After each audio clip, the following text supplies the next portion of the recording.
So hello guys and welcome to SteveKnows. It is the weekly update to go over what's been happening in the VR space this week, and it's a fun one, I must say. A lot more joyful pieces of news that are very quirky and exciting.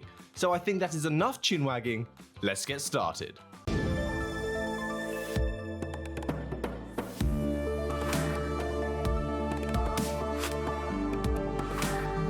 So one of the very first games I played on my Oculus Quest was Drop Dead Dual Strike. It's an on-rail shooter, very arcade-like, but I loved it. It was super fun. Dual-wielding different weapons, taking on hordes of zombies. I had a blast, and I had a good amount of content as well. Well, they're upgrading this application, and they are adding a multiplayer mode for you to play with friends. Pixel Toys just announced this update incoming for Quest and Rift platforms. It's being coined Deadly Defense, where you and friends will work together to defend an item. You have to last for as long as you possibly can without dying, or the item, which is called a repeater, being destroyed. So the rules are simple, and there is a round limit, so once you reach round 30, if you manage to reach that, you would have completed the mission. It seems like this year is a very good year for zombies actually. Back 4 Blood, Saints and Sinners update coming, and now this. I love zombies.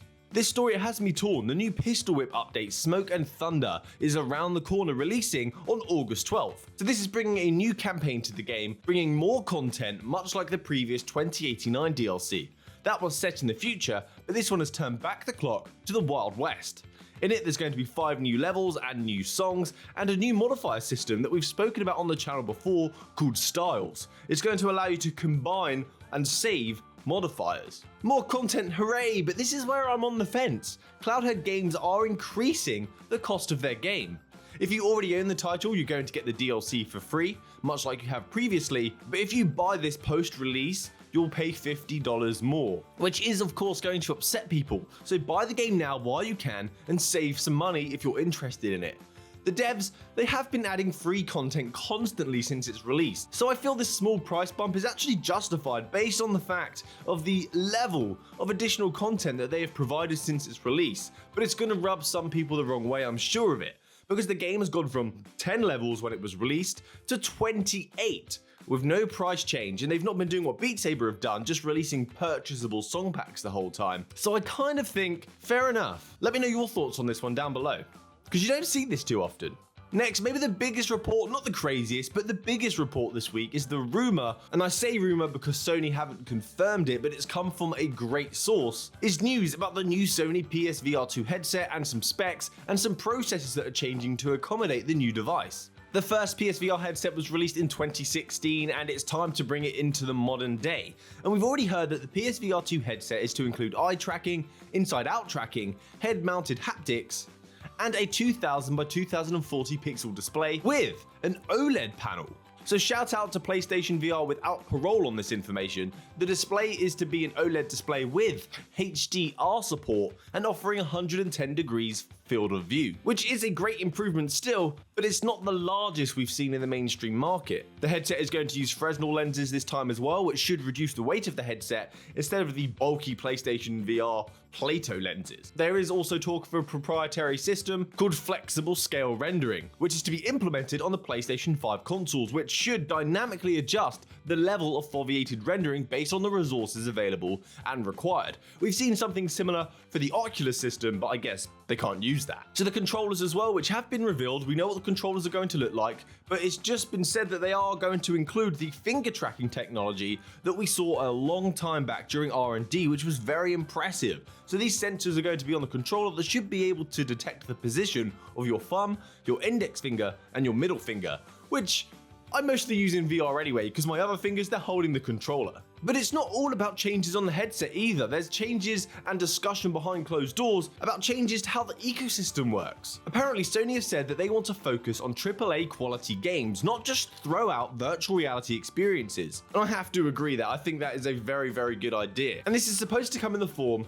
or most likely to come in the form, of hybrid releases where you can play a game in VR and flat screen, much like Resident Evil and No Man's Sky, which I've been saying for such a long time. If you've been on the channel before, I always say this. Why don't they just release these really high-end AAA titles with VR support, so that way they sell copies to the virtual reality market and also the flat screen market, and everybody wins, especially when it comes to well-known franchises that we want VR experiences in. So on the online store, they should add an option to download the virtual reality version only or the full game when purchasing these titles. This is supposed to save on download times. So we should hear more about specs and confirmation on these details closer to launch, which is around 2022. Well, I don't know if I can wait till then, I'm going to be so old by then.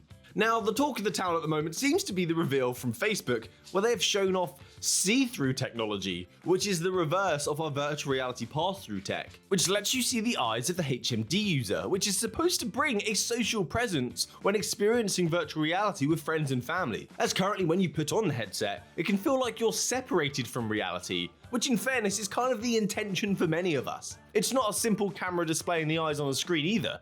The display is showing a 3D representation which provides depth, so it looks like the actual user's eyes within the headset.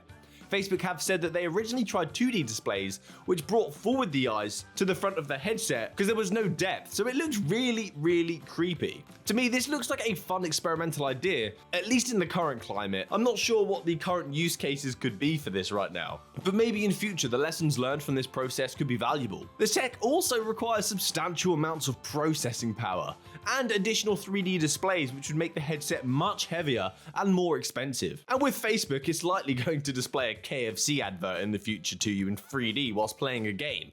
Cash in on that ad space. So next, before we proceed with the rest of the stories, I'd like to give a massive thank you to you guys who have been working with me in the Discord, and for those of you who've been working solo in solving the VIVE ARG clues.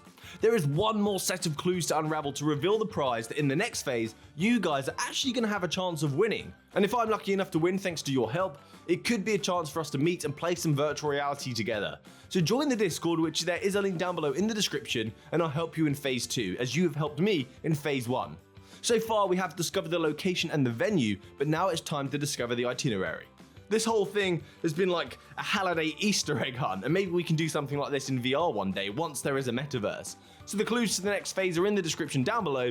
Tweet me at the hashtag VivePortal with your answers, and I'm so excited to see the results of phase 2 for you guys to win as well. Thank you so much. So back to the news. This is a quick one, but it's going to get many of you excited, and it's a great one to debate. Valve are releasing the Steam Deck. That shouldn't be news at this point, but during a hands-on event where people could try the Steam Deck, Valve were asked if they had been thinking about putting this custom processor that they've got in the Steam Deck console into a standalone virtual reality device because it has so much power. I think it's more powerful than the Quest XR2. And the response was, we're not ready to say anything about a standalone VR headset, which kind of hints to me that something is in the works. Otherwise, why can't they say anything? The Steam Deck's hardware would run well in that environment. With the thermal design power necessary, which is the amount of power it consumes over how much heat it generates, because heat has to be low in a standalone, it's very relevant to us and our future plans. So this could just be political talk, as companies and representatives can't just be like, nope. But it could also be a sign of the future, since Valve are constantly poked about virtual reality questions around the Steam Deck, and we have seen patterns of Valve releasing a standalone PSVR hybrid, and I hope this is the planets aligning. Please, Valve, take my money. And finally, let's talk about you guys, the genius community. I love this story. People are so resourceful when they have a necessity. So you may remember it wasn't always mandatory to connect a Facebook account to your Oculus Quest. And if your details were wrong when you were setting up this account, Facebook could get you banned and you're left with a brick. But the scenario has changed slightly, where people are buying the Oculus Quest who are already banned from Facebook. So they can request their account open again to play virtual reality, and once their account has been opened again, they simply return the headset. Usually the Facebook unbanning process can take a long time, but this method, using virtual reality, speeds up the process drastically. So you'd call up support, give them your serial number, and answer a few questions to prove that it's you, and you're good to go again. I think this is so brilliant, and well done to whoever figured this out. Just an expensive method to buy a $300 headset, which granted you can return, but you have to have that money in the first place. And do people love the Facebook social app that much? Anyway, that's it from me today, guys. Thanks for coming to get caught up on the latest and greatest in the virtual reality space. Please consider subscribing and join me for next time. I hope you have a good weekend. Happy gaming. Good day.